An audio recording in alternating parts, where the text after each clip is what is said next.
وما انزل الیکم من ربکم، اور جو کچھ تمہارے رب نے تمہاری طرف نازل کیا اس کا نظام قائم کرو. ولا یزیدن کثیرا منہم ما انزل الیک من ربک طغیانا وکفرا، اور اے محمد صلی اللہ علیہ وسلم یقیناً یہ ذرا نوٹ کریں، ولا یزیدن لازمن بڑھے گا اور زیادہ ہوگا، کثیرا ولا یزیدن کثیرا منہم ما انزل الیک من ربک طغیانا وکفرا، ان کا کفر اور ان کی سرکشی اے محمد صلی اللہ علیہ وسلم جب آپ ان کو یہ تانا دیں گے کہ تم اپنی تورات اور انجیل کو جو ہے وہ قائم کرو پھر تمہاری کوئی بنیاد بنے گی، ان کا کفر اور طغیانی، ان میں سے بہت ساروں کا کفر اور طغیانی اور بڑھے گی. کوئی سمجھ آئی ہے؟ اہل حدیثاں دے جا کے تسی کہو کہ بھی کیڑے اہل حدیث ہو تسی؟ محمد اور رسول اللہ صلی اللہ علیہ وسلم نے نظام قائم کیتا سگا، بڑھے گا کہ نہیں بڑھے گا؟ دیوبندیاں دے جا کے کہو کہ قائم کیتا سی محمد اور رسول اللہ صلی اللہ علیہ وسلم نے نظام،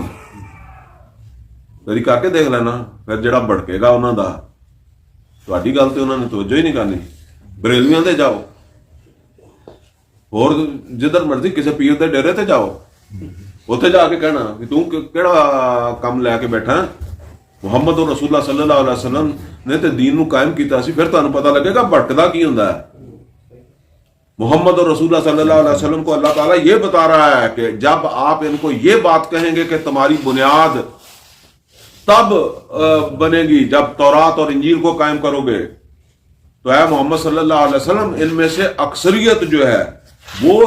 ایک بنیاد بنانے کی طرف نہیں آئے گی، ان کی طغیانی اور سرکشی جو ہے ان میں سے اکثر کی اور بڑھے گی آپ کے خلاف، یعنی اور آپ سے ناراض ہو جائیں گے. ایسی بات کرو گے تو ناراض تو ہوں گے. آج ہم مسلمان نہیں ہوتے ناراض ہوں گے، اس لیے کہ وہ جہاں بیٹھے ہیں نا وہیں وہ پیر اپنے ڈیرے پر مطمئن ہے.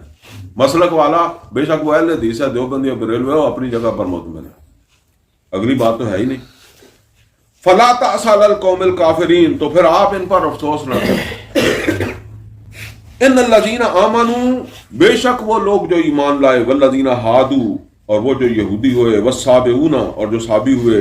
والنصارى، اور جو نصارہ ہوئے، من آمن باللہ والیوم الآخر، جو بھی ایمان لائے اللہ پر اور آخرت کے دن پر، وعمل صالحا، اور اس نے اچھے عمل کیے، فلا خوف علیہم ولا هم یحزنون، اس کے لیے کوئی خوف نہیں ہوگا، کوئی حزن نہیں ہوگا. یہ آیت جو ہے نا جی، یہ اصل کے اندر میں وضاحت کر چکا ہوں، سورہ بقرہ کی 62 نمبر آیت ہم نے پڑھی تھی، وہاں کچھ ٹائم لگا کر میں نے اس کی وضاحت کر دی تھی. یہ تقریباً سیم آیت آ گئی ہے،